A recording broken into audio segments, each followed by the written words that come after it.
தாய் தமிழ் உறவுகளுக்கு வணக்கம். தமிழ்நாட்டில் அமித்ஷா தலைமையில் 31வது தென்மண்டல கூட்டம் ஒன்று நடந்துச்சு. இதை தென்மண்டல குழு கூட்டம் சொல்கிறாங்க. ஆக்சுவலாக அதோடைய பெயர் என்னவா இருந்திருக்கணும்னா தென்மண்டல முதலமைச்சர்களினுடைய மாநாடு அப்படின்னு இருந்திருக்கணும். ஒருவேளை மாநாடுன்னு வந்தால் அதில் தீர்மானங்கள் வந்துருங்கிறதுக்காக, அப்புறம் அது சட்ட வடிவமாயிருங்கிறதுக்காக அதை தவிர்த்துட்டாங்களா என்னன்னு தெரியல. தென்மண்டல குழு கூட்டம் அப்படின்னு மட்டும் சொல்கிறாங்க. இதை பற்றின முக்கிய தகவல்கள் அப்படின்னா என்ன அப்படின்னா, ஒரு 4-5 மாநிலங்களினுடைய முதலமைச்சர்களுடைய சந்திப்பு அப்படிங்கிறதா இதோடைய ரொம்ப முக்கியம்.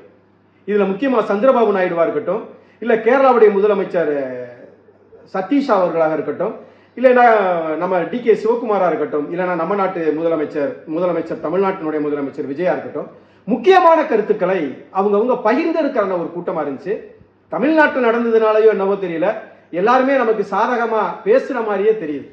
என்ன பேசுனாங்க, இதனால வரக்கூடிய நன்மைகள் என்ன, சாதக பாதகங்கள் என்ன, உண்மையாகவே இந்த கூட்டம் உண்மையாகவே பலனளிக்கக்கூடியதானா, அப்படி என்னதான் சொன்னாங்க, அதுவும் முக்கியமா நம்ம முதலமைச்சர் என்ன சொன்னாரு, பக்கத்து மாநில முதலமைச்சர்கள் எதை வழிமொழிஞ்சாங்க, எதை நிராகரிச்சாங்கிறதான் இந்த காணொலியில் நம்ம பார்க்க போறோம்.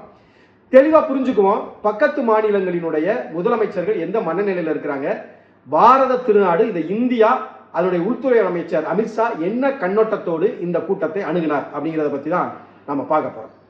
முதல்ல இந்த கூட்டம் இப்ப திடீர்னு உருவாக்குனதா அப்படின்னா இல்லை.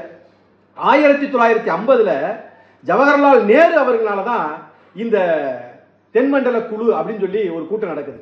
இப்ப தென்மண்டலம்னா அப்ப இதுக்கு மட்டும்தான் நடக்குதா, அப்ப வடக்க எப்படி அது வடமண்டலம்னு சொல்றதா அப்படின்னா அப்படி இல்லை. இதை எப்படி சதர்ன் ரீஜன் சொல்றாங்களோ, மீட்டிங் சொல்றாங்களோ, அதே மாதிரி eastern region meeting, western region meeting, northern region meeting, இப்படி பிரிச்சிருக்கிறாங்க. நம்ம எல்லாருக்கும் தெரியும், இந்தியா சுதந்திரம் அடைவதற்கு முன்பதாக ஆங்கிலேயர்கள் இந்த நாட்டை கைப்பற்றும் போது இந்தியா என்கின்ற ஒரு நாடு இல்லை. தமிழ்நாடு தனியா இருந்திருக்கு, கேரளா தனியா இருந்திருக்குது, கர்நாடகா தனியா இருந்திருக்குது. இப்படி அந்தந்த மொழி பேசக்கூடிய இன தேசிய அடையாளங்களோடு பல தேசிய நாடுகள் இங்க இருந்துச்சு அப்படின்னு சொல்லலாம். அப்ப ஆங்கிலேயர்கள் பிடிக்கப்பட்ட எல்லா நாடுகளுக்கும் ஒரு உருவம் கொடுக்கிறான், அதுதான் இந்தியா.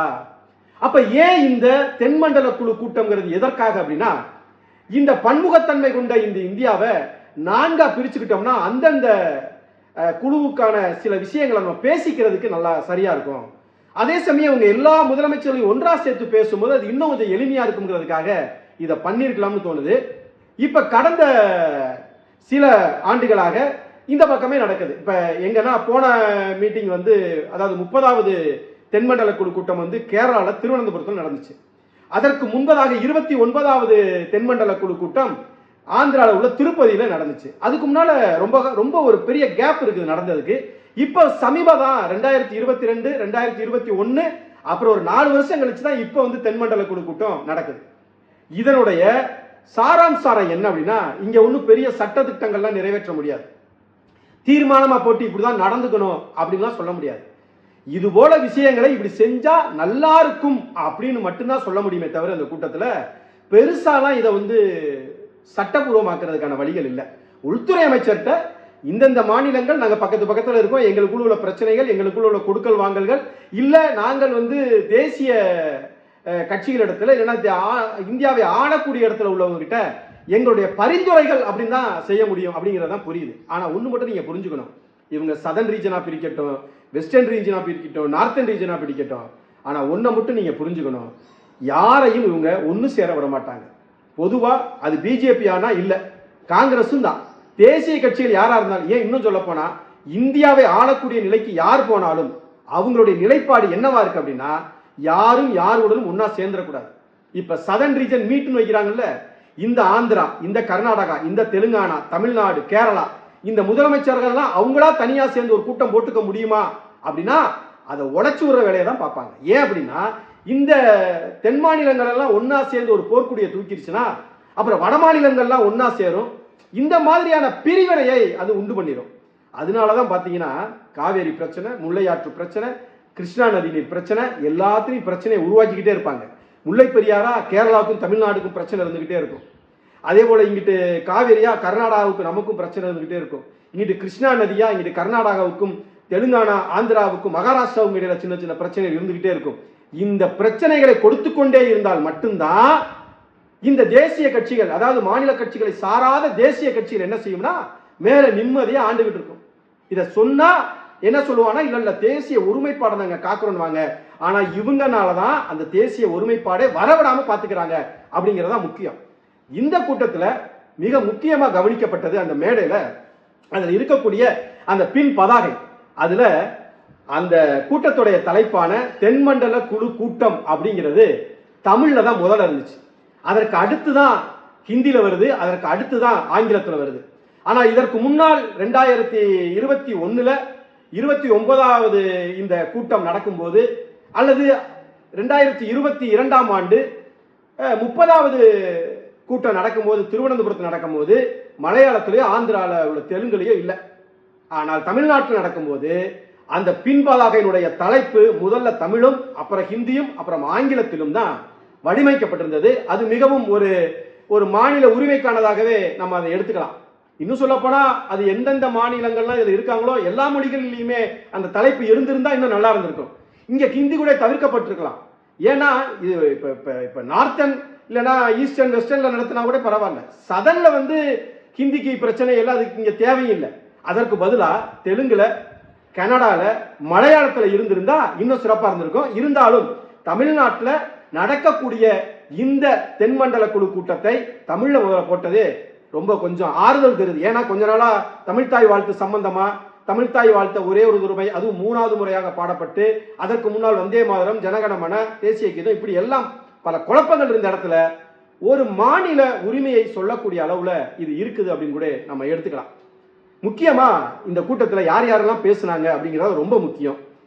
சந்திரபாபு நாயுடு பேசியிருக்காரு. சந்திரபாபு நாயுடு பேசும்போது என்ன சொல்லியிருக்காருன்னா, சென்னை, பெங்களூர், அமராவதி இதை இணைக்கக்கூடிய ஒரு மெட்ரோ ரயில் திட்டத்தை ஒன்றிய அரசு கொண்டு வந்தா நல்லா இருக்கும் அப்படின்னு சொல்லியிருக்காங்க. அது போக தமிழ்நாட்டுக்கு ஒரு ஜாக்பாட்டா அவர் என்ன சொல்றாருன்னா, ஒரு நல்லெண்ண அடிப்படையில் என்ன சொல்றாருன்னா, கோதாவரியும் காவேரியும் இணைங்க. அப்ப அந்த காவேரியில் இருக்கக்கூடிய அந்த நீர் பிரச்சனை தமிழ்நாட்டுக்கு இல்லாம போறதுக்கான வாய்ப்பு இருக்கு. கோதாவரியும் காவிரியும் இணைச்சுக்கோங்க அப்படிங்கிறார். எங்க கிட்ட இருக்கிற கோதாவரியை கொடுக்குறோங்கிற, தண்ணி கொடுக்குறோம், வாங்கிக்கோங்க, அதற்கான செயல்முறைகளை செய்யுங்க அப்படின்னு சந்திரபாபு நாயுடு பேசியிருக்காரு. கேரளாவினுடைய முதலமைச்சர் என்ன சொல்றாரு அப்படின்னா, முல்லை பெரியாற்று விஷயமா உங்களுடைய இடத்திலேயே, தமிழ்நாட்டு எல்லைக்குட்பட்ட இடத்திலேயே நீங்க அணைய கட்டுங்க, உங்களுடைய திட்டப்படியே கட்டுங்க, அதற்கான பணத்தை நாங்க கொடுத்துறோம். எங்களுடைய நோக்கம் என்னன்னா, இது பழுதடைந்த அணை, இது உடைஞ்சு மக்களுக்கு சேதம் வந்துடக்கூடாது மட்டும்தானே தவிர இதுல எங்களுக்கு எந்த உள்நோக்கமும் இல்லை. உங்களுடைய எல்லை நீங்களே டிசைன் பண்ணுங்க, பணம் நாங்க கொடுத்துடுறோம், நீங்களே கட்டிக்கோங்க அப்படிங்கிற ஒன்னையும் கேரளாவுடைய முதலமைச்சர் அந்த கூட்டத்தில் சொல்லியிருக்கிறாரு. இது போக நம்ம முதலமைச்சர் விஜய் அவர்கள் என்ன பேசினார் அப்படிங்கிறதா ரொம்ப முக்கியம். மற்ற மாநிலத்தின் முதலமைச்சர்களை விட நம்ம மாநிலத்தினுடைய முதலமைச்சருக்கு நிறைய நேரம் கொடுத்திருக்காங்க. ஏன்னா அது தமிழ்நாட்டில் நடந்ததா இருக்கலாம், இல்லை என்றால் இந்த கூட்டத்தினுடைய துணைத் தலைவராக, தலைவர் அமித்ஷா உள்துறை அமைச்சர், துணைத் தலைவராக தமிழ்நாட்டின் முதலமைச்சர் விஜய் அவர்கள், ஜோசப் விஜய் அவர்கள் தமிழ்நாட்டினுடைய அந்த பெருமிசஸ் கூட நடக்கிறதுனால அவரை துணைத் தலைவராக போட்டதுனால ஒரு கூடுதலான நேரம், கிட்டத்தட்ட 10 நிமிஷம் பேசியிருக்காரு. மற்றவங்களுக்குலாம் குறிப்பிட்ட நேரங்கள் தான், 10 நிமிஷம் பேசியிருக்காரு. முக்கியமா போதைப் பொருள் பத்தி பேசியிருக்காரு.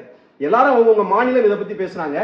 நம்ம முதலமைச்சர் ஜோசப் விஜய் மட்டும்தான் தேசிய அளவில் உள்ள பிரச்சனையை பேசியிருக்காரு. போதைப் பொருள் இதுக்கு ஒரு கூட்டமைப்பு பண்ணணும். ஏன்னா இது தமிழ்நாட்டில் மட்டுமோ, கேரளாவில் மட்டுமோ, ஆந்திராவில் மட்டுமோ, கர்நாடகா மட்டுமோ இல்லை.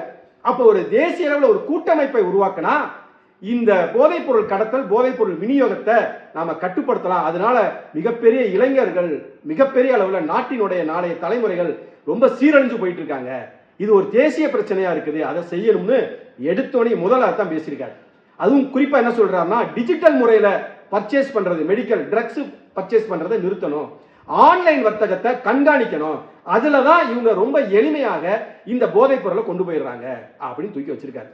அதற்கு பிறகு மெட்ரோ ட்ரெயின் பத்தி பேசுறாரு நம்ம முதலமைச்சர் ஜோசப் விஜய். அது என்ன சொல்றாருன்னா, ஓசூருக்கும் பெங்களூருக்கும் மெட்ரோ ட்ரெயின் இருந்தால் அது இங்கிருந்து வேலை செய்ய அங்க போகிறவர்களும், அங்கிருந்து சில பேர் தொழில்முறையா இங்கே வருபவர்களுக்கும் தினமும் போயிட்டு வந்திருப்பதற்கான ஒரு மிகப்பெரிய ஒரு சாத்தியக்கூறுகளாக இது இருக்கும் அப்படின்னு இதை சொல்லியிருக்கிறார். இப்ப இந்த விஷயங்களை வச்சு பார்க்கும்போது முதல் இரண்டையுமே ரொம்ப ஆணித்தரமா பஞ்சிங்கா பேசுறாரு. அடுத்தது துறைமுகங்களை பத்தி சொல்லியிருக்காரு. ஒரு மிகப்பெரிய நீண்ட கடற்கரை கொண்ட தமிழ்நாடு, இதுல கடல்சார் பொருளாதாரத்தை வளர்க்கணும்னு சொல்லியிருக்காரு. சர்வதேச அளவில் சுற்றுலாவை மேம்படுத்தணும்னு கேட்டிருக்காரு. முக்கியமா இந்த தென் மாநிலங்களுக்கு பூரா சேர்த்து ஒரு விஷயம் பேசியிருக்காரு. நாங்க கொடுக்குற பணத்தை ஜிஎஸ்டியா கொடுக்குற பணத்தை நிதி பகிர்வுல எங்களுக்கு கொஞ்சம் அதிகமா கொடுங்க, எங்களுக்கு பத்தல. ரெண்டாவது, இந்த ஒட்டுமொத்த இந்தியாவுடைய உற்பத்தியில 30% வந்து இந்த தென் மாநிலங்கள் தான் அதை கொடுக்குது, 30% உற்பத்தி. அதனால எங்களுக்கு சரியான முறையில அந்த நிதி பகிர்விட கொடுங்கன்னு கேட்கிறாரு. உச்சநீதிமன்றம் சொன்ன மாதிரி அந்த நீரை வந்து நீங்க எங்களுக்கு டிஎம்சியை வந்து நீங்க கொடுத்துட்டீங்கன்னா அதுல எந்த பிரச்சனையும் இல்லாம போயிடும். ஏன் அப்படின்னா, ஒரு நீர் ஆறு அப்படிங்கிறது 2 மாநிலங்களுக்கு இடையே ஓடும் போது அந்த மாநிலங்களை இணைக்கக்கூடியதா இருக்கணுமே தவிர அதை பிரிக்கக்கூடியதாக இருக்கக்கூடாது அப்படிங்கிறத சொல்லியிருக்காரு. டீலிமிட்டேஷன் பத்தி பேசும்போது எந்த விதத்திலும் தமிழ்நாட்டுக்குரிய பிரதிநிதித்துவம் அந்த சதவீத அடிப்படையில எல்லாரும் குறைஞ்சிடக்கூடாது, அது அந்த சதவீதம் அதே அளவுல தான் இருக்கணும், அதுவும் நிரந்தரமாக இருக்கணும் அப்படின்னு பேசியிருக்கிறாங்க. இவ்வளவு விஷயங்களும் பேசுறப்ப 10 நிமிடங்கள் நமக்கு மட்டும் சிறப்பா கொடுத்ததுனால இவ்வளவு விஷயங்கள் அவரால் பேச முடிஞ்சு. இதுல தேசிய கருத்துக்களை பேசியிருக்காரு, மாநில கருத்துக்களை பேசியிருக்கிறாரு, எல்லா மாநிலங்களுக்குமான நிதி பகிர்வை பேசியிருக்காங்க. ஆனால் இதுவெல்லாம் தீர்மானமாகவோ விதிகளாகவோ சட்டமாகவோ அப்படி ஆகுமானா ஆகாது. இது ஒரு இணைப்பை உருவாக்கக்கூடிய. இப்ப இங்க இருந்து தமிழ்நாட்டின் முதலமைச்சர் ஜோசப் விஜய் அவர்கள் DK சிவகுமாரை போய் கர்நாடகாவில் பெங்களூர்ல போய் பார்க்கறதா இருந்துச்சு. அப்புறம் அங்க நடக்கிற போராட்டங்கள் இதெல்லாம் வந்து அவர் வந்து ஏதோ நடந்துருச்சுன்னா அது மன சங்கடங்களை உண்டாக்கிரும், இரு மாநிலங்களுக்கு இடையான பகையை வளர்த்துரும்ட்டு வேணான்னு சொல்லியிருந்தாங்க. ஆனால் இங்க வரும்போது 2 பேரும் அருகருகிலே உட்கார்ந்து பேசிக்கொள்ளக்கூடிய சூழல் உருவாச்சு. இந்த குழு கூட்டம் என்பது ஆரோக்கியமானது. அதை குறிப்பாக பாரதிய ஜனதா இதை முன்னெடுப்பது ஆச்சரியமாக இருக்கிறது. ஏன்னா இந்த மாதிரியான கூட்டங்கள் நடக்கும்போது பகிர்தல் நடக்கும், ஒவ்வொரு முதலமைச்சர்களுக்குள்ள ஒரு அந்யோன்யம் பிறக்கும். அதை எப்பயுமே தேசிய கட்சிகள் வந்து இந்தியாவை ஆளக்கூடிய கட்சிகள் இந்திய அரசு வந்து அதை வந்து ஏற்கிறது இல்லை. ஆனாலும் இந்த கூட்டம் நடந்திருக்கிறது. இதன் மூலியமாக நல்லதொரு விஷயங்கள் நடந்தால் அது சாத்தியமே. இது தீர்மானமாவோ சட்டமாக இல்லை என்றாலும் ஒரு அந்யோன்யம், ஒரு நட்பு ரீதியான விஷயங்கள் நடந்ததாக தெரியுது. ஏன்னா ஒவ்வொருத்தரும் நமக்கு தண்ணி தரேங்கிறாங்க. இங்கிட்டு சந்திரபாபு நாயுடு கோதாவரியில இருந்து காவிரிக்கு இணைச்சுக்கோங்கிறாரு. அங்கிட்டு முல்லை பெரியாருக்கு கேரளா முதலமைச்சர் நீங்களே கட்டிக்கோங்க, காசை நாங்க தர்றோம், உங்க எல்லைக்குள்ளேயே கட்டிக்கோங்க, ஆனா கட்டுங்க, புதிய அணை கட்டுங்க, அது ரொம்ப பழுதாயிடுச்சுங்கிறார். இதுல இருந்து என்ன தெரியுது அப்படின்னா, ஒரு இணக்கம் உருவாவதற்கு ஒரு மிகப்பெரிய ஒரு வாய்ப்பாக இந்த கூட்டம் நடந்திருக்கிறது. நம்ம மொத்தத்துல என்ன சொல்றோம்னா, காற்று, நீர், மழை, வெப்பம் இதுவெல்லாம் எல்லையற்றது. தமிழ்நாட்டிலிருந்து தமிழ்நாட்டு எல்லையோட மழை நின்றணும், அங்கிட்டு மழை பெய்யக்கூடாது. இன்னைக்கு வந்து தமிழ்நாட்டில் தான் மழை பெய்யும், இன்னைக்கு கேரளாவில் மழை பெய்யாதுனோ, இல்ல காற்று வந்து இப்படி வீசுறப்ப அப்படி குளிர்ந்த காற்று வந்து தமிழ்நாட்டு எல்லையிலோட நின்றணும், அங்கிட்டு ஆந்திரா பக்கம் வந்து அந்த காற்று போயிடக்கூடாதுனோ யாரும் நிறுத்த முடியாது. காற்றோ நீரோ மழையோ வெப்பமோ அனைவருக்கும் பொதுவானது. மொத்தத்தில் சொன்னா இயற்கை உலகத்திற்கே பொதுவானது அப்படின்னு தான் நம்ம சொல்ல முடியும். அப்படி இருக்கக்கூடிய இந்த மாதிரியான நதிநீர் பங்கீடு இது போல விஷயங்கள்ல எல்லாம் எல்லா மாநிலங்களும், குறிப்பாக இந்தியாவில் உள்ள எல்லா மாநிலங்களுமே இணைந்து செயல்பட்டால் அது நாட்டினுடைய வளர்ச்சியை கொடுக்கும். உங்களுடைய கருத்துக்களை இந்த 31வது தென்மண்டல குழு கூட்டத்தினுடைய சிறப்புகள் எப்படி இருக்கிறது, இது சாத்தியமா சாத்தியமற்றதா, இது நன்மையா தீமையா என்பதை உங்களுடைய கவனத்திற்கே உங்களுடைய கருத்துக்கே விட்டு இத்துடன் இந்த காணொளியை நிறைவு செய்கிறேன். இது சமர்க்களம், சமரசமற்ற தமிழ் தேசிய ஊடகம். சமர்க்களத்தோடு இணைந்திருங்கள், சமர்க்களத்தை பின்தொடருங்கள். நன்றி, வணக்கம்.